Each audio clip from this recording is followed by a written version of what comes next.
charla va a ser en algunos aspectos un poco particular y un poco diferente a lo que veníamos viendo, ¿no? Primero porque es un tema que todavía no se ha tocado, segundo porque es un agrónomo que lo está presentando, y además porque el agrónomo también es bastante particular, entonces, pero se me cuesta un poquito explicar mi profesión, porque yo soy bien agrónomo, pero sí estudié hasta cuarto en Facultad de Veterinaria, que ahora se me cuesta explicar porque generalmente cuando estoy con agrónomos le digo, no, ahí vi la luz y fui a hacer agronomía, y cuando estoy con veterinario le digo, no, lo que pasa es que era muy difícil veterinaria, entonces opté por agronomía, que era mucho más fácil.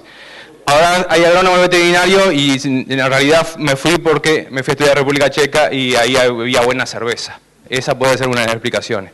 De lo que voy a hablar es la resistencia genética a parásitos gastrointestinales en ovinos.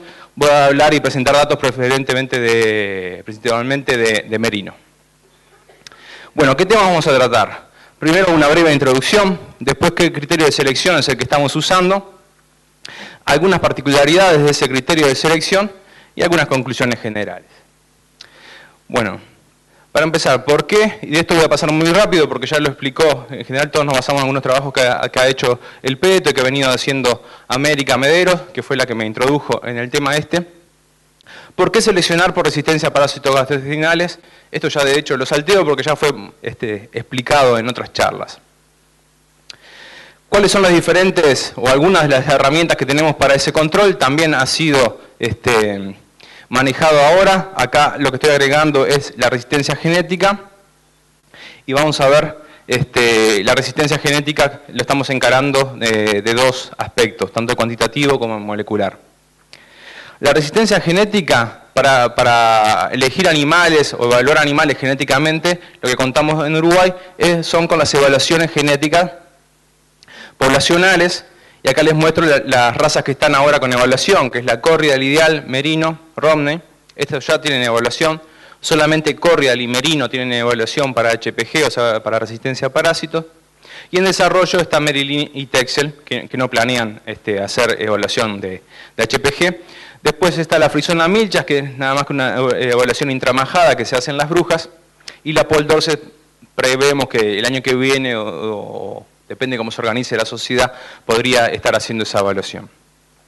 Estas evaluaciones se hacen dentro de un convenio macro que hay, que la evaluación la hace el SUG y el INEA en conjunto, los datos genealógicos los brinda ARU y los datos productivos, la sociedad de creadores, o sea, pero está firmado a través de ARU como madre, la gremial madre de las otras sociedades de creadores, y Facultad de Agronomía en lo que es el tema de investigación.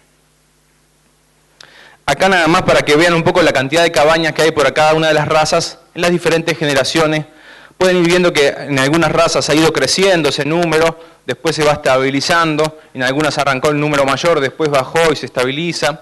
Pero más o menos quédense con el último número, que son las cabañas por raza que se están evaluando.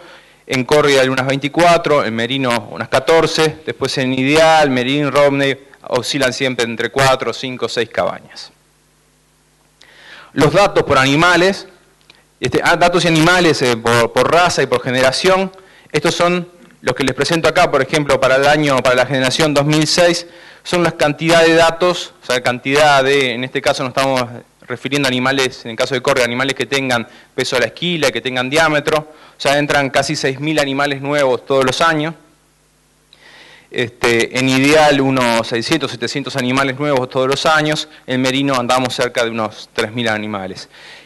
Para comparar un poco con vacunos, en Angus, la evaluación genética de Angus también anda más o menos como en Merino, andarían unos 3.000 animales por año. El total de datos que tenemos hasta ahora, esto está especialmente referido a lo que es las evaluaciones genéticas de producción de lana, producción de carne, y la cantidad de animales, que es más que los datos, porque en las evaluaciones entran los animales que tienen datos, pero también su genealogía para atrás. Entonces, contamos hasta ahora, sin contar esta evaluación todavía, unos 35.000 animales en Corriedal, el Merino cerca de unos 25.000 animales. Pero ¿qué pasa con la HPG? La HPG, la evaluación genética HPG, es una característica que es opcional, ¿no? Las cabañas, por ejemplo, si yo quiero hacer la evaluación en Merino, tengo que sí o sí medir el diámetro, ¿sí? Si tengo diámetro entro en la evaluación, si no tengo diámetro no hago evaluación de merino.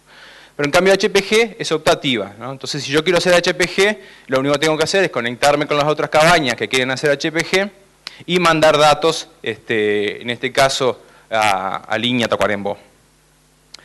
En el caso de la córrida, ven cómo han ido variando las cabañas, hubieron hasta 11 cabañas, y los últimos años ha bajado el número de cabañas que están trabajando y mandando datos para la evaluación, y con merino los últimos años ha estabilizado en 5 cabañas, acá está incluido el núcleo de merino fino de Glencoe. Acá al lado les pongo el numerito de cabañas totales que hay en cada raza, ¿no? Para que vean un poco la diferencia, ¿sí? De las 11 que había en córrida, quedamos en 2, de las 22 totales que tenemos, y el merino de las 13, 14 que hay evaluándose, solamente 5, contando el núcleo, están haciendo HPG. Eso que hagan evaluación genética de HPG, no quiere decir que seleccionen por HPG, que no es lo mismo. Los datos que tenemos de HPG, estos son datos nuevos que entran cada año, ¿sí? En córrida en el último año cerca de unos 500 datos, en merino unos 1200, 1300 datos son los que tenemos nuevos año a año. Esta es más o menos la cantidad de datos total que hay en las bases de datos para cada una de las características. Vale decir que a nivel mundial de las evaluaciones que hay para resistencia a parásitos son datos muy importantes, ¿no? Pese a que para nosotros, comparado con lo que tenemos de diámetro, es poco, a nivel mundial no hay muchos trabajos que puedan contar con tanta cantidad de datos. Ahí le pongo los datos que teníamos en cada año para diámetro, por ejemplo.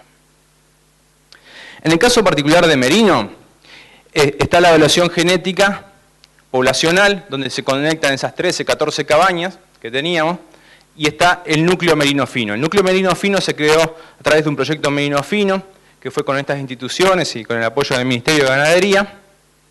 Y en el 2001 se conectó una central de prueba progenie que había, más el núcleo de Glencoe, más 7 cabañas. Después al 2002 agregaron 10 cabañas más, y después eso se fue estabilizando hasta el día de hoy, donde tenemos 13, 14 cabañas, este año entra una cabaña más, pero siempre más o menos andamos por ese número. La progenie 2007, que es la que estamos evaluando ahora, va a ser la séptima evaluación genética. El catálogo de merino del año pasado, o sea, el que se publica ahora, pero fue la evaluación del año pasado, era el que tenían hoy en la mesa. ¿Qué criterios de selección usamos? Vamos a comparar, nosotros de todos estos métodos que podríamos usar, que podría ser un método directo, ¿no? Con la genética molecular, que lo vamos a ver en la charla que viene después. O sea, ver realmente si el criterio de selección es algún gen que sea resistente, que ese animal tenga que es resistente a los parásitos.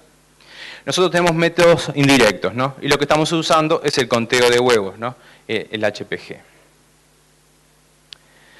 El HPG, la primera vez que yo me enfrenté a esa característica, que les decía, fue América Mederos, la primera vez que vine a Tacuarembó me encajó un libro que es el Némesis, que se ve que la Biblia era en ese momento para lo que era el tema de resistencia genética, y empezamos a estudiar un poco esa característica que ya se venía haciendo en la evaluación genética, pero la empecé yo a conocer por primera vez, y es una característica que es muy complicada, ¿no? Y dada como es muy complicada, para nosotros es muy interesante analizarla. De pique ya ven acá por qué es tan complicada. Acá ven lo que es la distribución, en este caso HPG1, ven que son 9000 datos, que esto es la base de merino, y ven cómo la distribución, como se mostraron ya en otras gráficas, ven que hay poquitos animales acá que tienen conteos muy altos. Esta es toda la población de merino que tiene datos de HPG1. ¿Sí? Y hay muchos animales que tienen conteos bajos. Lo mismo pasa para el HPG2, acá ven que también son unos 8000 animales, ven acá el máximo hay hasta 27000, conteos de 27000 huevos, y ven que es una característica complicada. ¿Por qué es complicada? Porque nosotros los métodos que usamos para evaluar todas las otras características, por ejemplo un peso corporal o el diámetro, asumen que las distribuciones son normales, ¿no? Entonces esto claramente no es una distribución normal, entonces nos obliga a nosotros a hacer algunas transformaciones que nos podrían estar complicando un poco el análisis. Acá les muestro a través de los años, ¿sí? Cada año es la generación, es cuando han nacido esos borregos y borregas que estamos evaluando, y las diferentes distribuciones. Acá ven lo que significan estos cuadraditos azules así, son animales que estaban muy por arriba del promedio, ¿sí? El numerito que está al lado significa la cabaña, que en este caso no viene al caso qué cabañas son, pero como ven que las distribuciones son muy irregulares a través de los años, y como hay animales, y en algunos años en particular, que se han despegado mucho. Lo que se usa muchas veces para normalizar estas distribuciones es el logaritmo, ¿sí? Estos son los mismos datos, pero hecho un logaritmo, entonces acá ya tienen distribuciones que son mucho más fáciles de analizar. Esto podría ser cualquier otra característica, ¿no? Son prácticamente normales esas características, pero ya lo vamos a ver más adelante. De cualquier manera, igual, con el logaritmo ven cómo es variable todos los años, ¿sí? Y estamos analizando siempre las mismas cabañas prácticamente. Entonces, cuando yo me metí en el tema, había siempre una rivalidad entre los australianos y los neozelandeses, por lo menos eso me contaba el Peto, de qué había que normalizar, cómo se normalizaba, si hacíamos el logaritmo o la raíz cúbica, ¿sí?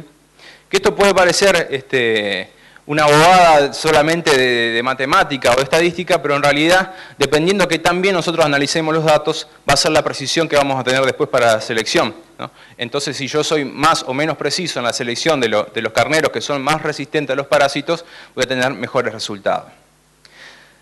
Acá están las dos distribuciones, acá abajo está con la raíz cúbica y allá arriba con los logaritmos. A nosotros con nuestros datos nos estaba normalizando un poco mejor lo que era el logaritmo, ¿no? Entonces fue eso la transformación que elegimos para seguir trabajando. Después también una discusión que hay es cuántas mediciones hago. Si hago con un HPG solo me basta, con 2, con 3, con 4. Bueno, lo que se presenta y que se explica un poco generalmente con esta grafiquita, ¿sí? En este eje acá lo que tenemos es la precisión de la selección, ¿no? Que no viene el caso, pero en este caso se presenta como la raíz cuadrada de la heredabilidad. Pero en realidad es la precisión, qué tanto preciso soy yo para seleccionar, dependiendo de la repetibilidad de la característica. A ustedes quédense nada más con con el R igual a 0,4, 0,5, que es la repetibilidad más o menos del HPG que nosotros tenemos. Y ven que si yo aumento la cantidad de muestras por animal, si de 1 paso a 2, bueno, en la que ven amarillo ven que aumento la precisión de la selección. Ya cuando paso a 3, en el caso del amarillo capaz que todavía me valía la pena, en el R05 de acá, ya seguramente ahí el esfuerzo de tomar otra medición más no me vale la pena para lo que estoy ganando con la resistencia. Como han visto todo lo complicado que es, que hoy los retó varias veces Analía, cómo hay que mandar las muestras y cómo hay que hacer el Lombric test y todo eso, tomar esta característica, aunque no tiene un costo alto, tiene un costo de trabajo bastante alto, por eso es que varias cabañas, no se toman todas las cabañas, no lo toman como opcional y hacen resistencia a parásitos, ¿no? No todos hacen HPG.